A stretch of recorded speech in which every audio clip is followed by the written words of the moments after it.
इस फिल्म की कहानी उस समय से शुरू होती है जब मिस्र पर शासन करने के लिए एक नए देवता को नियुक्त किया जा रहा था। इस देवता का नाम हॉरस था, जो आकाश का देवता था। इसीलिए हॉरस को मिस्र का देवता नियुक्त किया गया था और उसका राज्याभिषेक हो रहा था। सभी लोग वहां एकत्रित हुए थे। हॉरस राज्याभिषेक करने ही वाला था कि रेगिस्तान का देवता सेठ वहां पहुंच गया और उसके साथ सेठ भी था, जो हॉरस का चाचा था। सेठ अपने भतीजे को उपहार देता है और वह उपहार एक सींग था। सेठ हॉरस से उस सींग को बजाने के लिए कहता है। फिर हॉरस उस सींग को बजाता है। वहां सब कुछ ठीक लग रहा था, लेकिन सेठ के सैनिक सींग बजाते ही वहां पहुंच जाते हैं, क्योंकि सेठ के वहां जाने का एक नकारात्मक कारण था। सेठ हॉरस के पिता पर चाकू से वार करता है और उन्हें कुछ समझ आने से पहले ही मार देता है।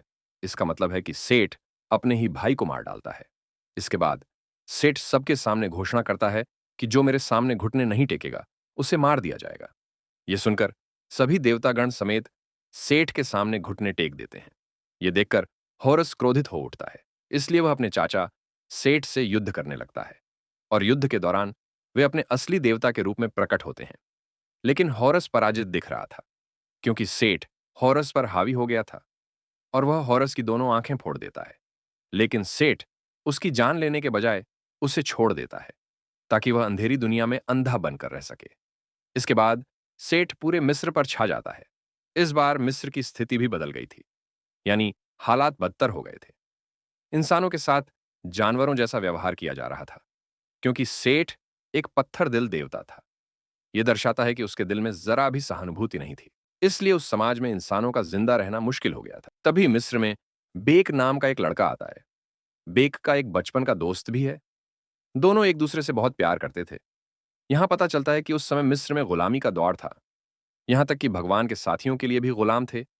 बेक की एक महिला मित्र सेठ के लिए काम करने वाले वास्तुकार की दासी थी। इसीलिए बेक और उसका दोस्त एक दूसरे से बहुत कम मिलते थे। बेक के दोस्त को लगा कि भगवान होरस ही उनकी मदद कर सकते हैं, वही उन्हें गुलामी से मुक्त करा सकते हैं। इसलिए दोनों एक योजना बनाते हैं, क्योंकि बेक के दोस्त को उस जगह के बारे में पता था जहां सेठ का खजाना था और जहां वह अपनी कीमती चीजें रखता था। और सेठ ने उस खजाने में हॉरस की आंखें भी रखी थीं। यहां बेक का दोस्त उसे सब कुछ समझाता है कि वहां सेठ की सुरक्षा होगी, इसलिए उनसे छिपकर अंदर जाओ और होरस की आंखें ले आओ। बाद में वे होरस की आंखें उसे लौटा देंगे। परिणाम स्वरूप होरस उनकी मदद करेगा। इस पर अमल करते हुए बेक खजाने वाली जगह पहुंच जाता है, लेकिन वहां एक खतरा भी था, क्योंकि हर जगह जाल बिछाए गए थे, इसलिए कोई कुछ भी चुरा नहीं सकता था। लेकिन बेक हर जाल से आसानी से सुरक्षित है। इसके अलावा वह हॉरस की एक आंख चुराने में सक्षम है। उस आंख में एक चमकदार रोशनी थी। उस आंख को चुराकर वह अपने दोस्त के पास वापस लौटता है, लेकिन वे सेठ के सैनिकों से घिरे हुए हैं, क्योंकि लड़की के प्रमुख वास्तुकार को पता था कि नक्शों की जांच की गई है, क्योंकि खजाने के नक्शे वहां से गायब थे। इसलिए वह बेक से पूछता है, तुमने भगवान के खजाने से क्या चुराया है?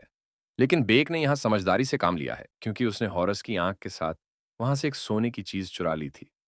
बेक उस वास्तुकार से कहता है कि मैंने ये मामूली सोने की वस्तु चुराई है। वह आंख के बारे में कुछ नहीं बताता। फिर उन्हें मौत की सजा सुनाई जाती है। जब सैनिक उन्हें पकड़ने के लिए आगे बढ़ते हैं, तब बेक हॉरस की आंख निकाल लेता है।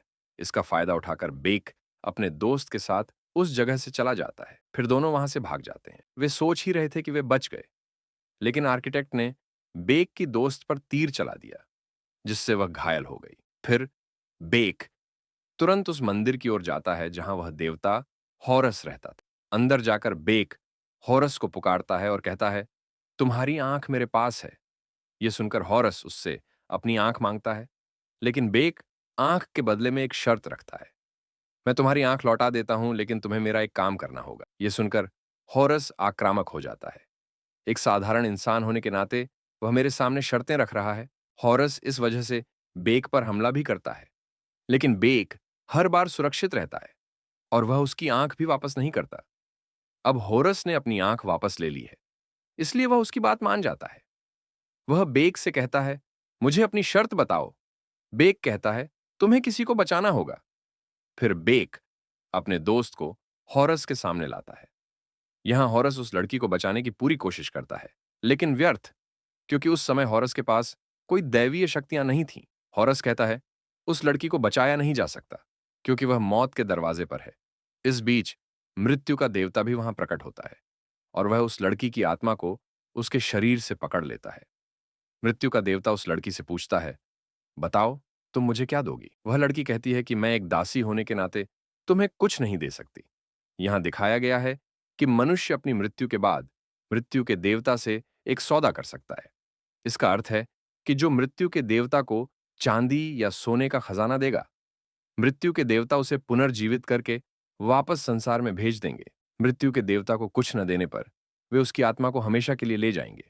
कुछ न होने पर उस लड़की को अपनी आत्मा का यह विनाश सहना पड़ा और मृत्यु के देवता उस लड़की की आत्मा को अपने साथ ले जाते हैं। बेक उसकी मृत्यु से बहुत दुखी हुआ और परिणाम स्वरूप उसने होरस की आंख उसे न लौटाने का निर्णय लिया, क्योंकि होरस ने देवता होते हुए भी अपने मित्र को नहीं बचाया था। क्रोधित होकर होरस ने बेक को पकड़ लिया। अतः बेक उसकी जान बचाने के लिए उसे हॉरस की आंख लौटा देता है। हॉरस को यहां उसकी एक आंख मिलती है। तब हॉरस हॉरस से उसकी दूसरी आंख मांगता है। इस पर बेक उससे कहता है, मेरे पास तो तुम्हारी एक ही आंख थी। वह बताता है कि तुम्हारी दूसरी आंख सेट के पिरामिड में है। मैं पहले ही अंदर जा चुका हूं। मुझे अंदर के क्षेत्र के बारे में पता है। यह जानकर हॉरस बेक को कुछ बताता है कि तुम्हारी दोस्त की आत्मा हमेशा के लिए नहीं गई है, बल्कि उसकी आत्मा विभिन्न मार्गों को पार कर चुकी है और उसकी आत्मा अंतिम यात्रा से भी गुजर चुकी। इसमें कुछ दिन लगेंगे। दूसरी आंख मिलने पर मैं अपनी शक्तियां पुनः प्राप्त कर लूंगा। मैं फिर से एक देवता के रूप में सशक्त हो जाऊंगा। फलस्वरूप मैं तुम्हारी दोस्त को बचाते हुए उसे वापस लाऊंगा। यहां वे अपना सौदा तय करते हैं। इसका मतलब है बेक हॉरस के लिए आंख लाएगा। बदले में हॉरस बेक की दोस्त को लौटा देता। फिर वे उस लड़की के शव को एक सुरक्षित स्थान पर सुरक्षित रख देते हैं, क्योंकि हॉरस ने वादा किया है कि वह आत्मा को वापस शरीर में डाल देगा। हॉरस सेट से बदला लेने की भी योजना बनाता है और वह अपने चाचा सेट को मार डालेगा। फिर वे अपने मिशन के लिए निकल पड़ते हैं। सेठ जानता था कि खजाने से हॉरस की आंख चुरा ली गई है और हॉरस को वह आंख भी मिल गई है। यह सुनकर सेठ आदेश देता है कि उन दोनों को मार दिया जाए। जब हॉरस बेक को लेकर ऊंचे पहाड़ की ओर बढ़ रहा था, बेक ने हॉरस से पूछा, तुम कहां जा रहे हो? इस पर हॉरस ने उत्तर दिया, मैं अपने दादाजी से मिलने जा रहा हूं। मैं उनसे मदद मांगने जा रहा हूं। यह कहकर हॉरस वहीं बैठ गया और वह अपने दादाजी के बारे में सोचने लगा। अचानक हॉरस का रूप उसके दैवीय रूप में बदल गया। अब वह उड़ भी सकता था, इसलिए वह स्वर्ग की ओर उड़ गया, जहां हॉरस के दादा प्रकट हुए, जो सूर्य देवता थे। यही वह स्थान था जहां संसार की हर वस्तु उत्पन्न होती है। तभी सूर्य देवता अपने हथियार लिए अपने वास्तविक रूप में प्रकट हुए, क्योंकि वहां अंधकार का शैतान था, जो खतरनाक था। वह संसार को नष्ट करना चाहता था और सूर्य देवता लगातार उसका सामना कर रहे थे। अपनी शक्तियों का उपयोग करके उन्होंने उसे वापस खदेड़ दिया, क्योंकि सूर्य देवता संसार के लिए लड़ रहे थे और वे संसार को हर विपत्ति और अंधकार के शैतान से बचा रहे थे। सूर्य देवता का प्राथमिक मिशन दुष्ट देवता द्वारा प्रतिनिधित्व की जाने वाली अंधकार की शक्तियों को लगातार रोकना है। वहां आकर हॉरस अपने दादा, जो सूर्य देवता हैं, को यह सच्चाई बताता है। मैं इसी उद्देश्य से यहां आया हूं। और वह यहां सेठ की असलियत भी बताता है कि उसने मेरे पिता को मार डाला है और मेरी दोनों आंखें भी निकाल ली हैं। अब उसने मिस्र पर अपना आधिपत्य जमा लिया है। उन्होंने दासता का युग रच दिया है। यह सुनकर सूर्यदेव कहते हैं, यदि मैं अपने पुत्रों के झगड़ों या मतभेदों में उलझा तो मेरा ध्यान संसार से हट जाएगा। मैं संसार की रक्षा नहीं कर पाऊंगा।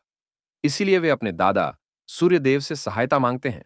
वे कहते हैं, कुछ नहीं हो सकता, कार्य योजना के अनुसार ही होंगे। तब होरस उस स्थान का जल मांगता है। वह साधारण जल नहीं था, बल्कि जादुई शक्तियों से युक्त था और इसी जल से संसार के जीवों, जिनमें मनुष्य और पशु शामिल हैं, का निर्माण हुआ। सूर्यदेव होरस को दिव्य जल प्रदान करते हैं। तत्पश्चात होरस दिव्य जल लेकर संसार में लौट आता है। पृथ्वी पर उतरते ही उसका दिव्य रूप लुप्त हो जाता है, क्योंकि होरस को दोनों आंखों से ही उसका रूप दिखाई देता है। आंखें होने के कारण वह शक्तिशाली है, अन्यथा वह दुर्बल है। जब वे अभी भी जंगल में थे, तब सेठ के भेजे हुए लोगों ने उन पर आक्रमण कर दिया। हॉरस उन सभी से युद्ध करता है। अंत में एक सैनिक हॉरस को पहाड़ से नीचे फेंक देता है। यह देखकर बेक भी उसके साथ कूद पड़ता है, लेकिन हॉरस गहराई में गिरने से पहले ही अपने प्रेत बाधित अस्त्र का प्रयोग कर लेता है। उस अस्त्र की बदौलत वे दोनों सुरक्षित रहते हैं। यहां यह बात उजागर होती है कि हॉरस वह दिव्य जल अपने साथ क्यों लाया था, क्योंकि दुनिया में आग से भरे पिरामिड हैं और हॉरस सोचता था कि सेठ के लिए शक्ति का स्रोत अग्नि है। अगर हॉरस इस दिव्य जल को आग में फेंक देगा तो सेठ की शक्तियां क्षीण हो जाएंगी। परिणाम स्वरूप हॉरस आसानी से सेठ से बदला ले लेगा। अब हॉरस घोषणा करता है कि अब सेठ हमें मारने के लिए सबसे खतरनाक और खूनी लोगों को भेजेगा। तभी सेठ द्वारा भेजी गई दो महिलाएं आती हैं। वे सबसे खतरनाक थीं, क्योंकि वे उस राक्षसी सांप जैसे जीव पर सवार थीं। सेठ स्वयं एक देवी के पास जाता है जो प्रेम की देवी है। यहां सेठ प्रेम की देवी से कुछ मांगने गया था। दरअसल प्रेम की देवी इससे पहले मृत लोगों की दुनिया में थी और वह उन मृत लोगों में सबसे बड़ी थी। बाद में सेठ ने उसे मृत लोगों की दुनिया से बचाया और बचाकर उसे इस दुनिया में लाया। दरअसल हॉरस और प्रेम की देवी एक दूसरे को पसंद करते थे। प्रेम की देवी के पास भी हॉरस जैसी कई शक्तियां थीं। सेठ प्रेम की देवी से कहता है कि आप मुझे मृत लोगों की दुनिया में ले जाएंगी, क्योंकि मैं भी उस दुनिया पर राज करना चाहती हूं। लेकिन प्रेम की देवी ने उसे साफ मना कर दिया। प्रेम की देवी को भी पता था कि उसकी एक आंख निकल गई है। सेठ प्रेम की देवी को मारने के लिए आगे बढ़ता है, लेकिन वह उससे पहले ही अपनी कलाई से एक जादुई चूड़ी उतार लेती है। ऐसा करते हुए वह कुछ समय के लिए मृत लोगों की दुनिया में चली जाती है, लेकिन वह फिर से उस चूड़ी को पहन लेती है।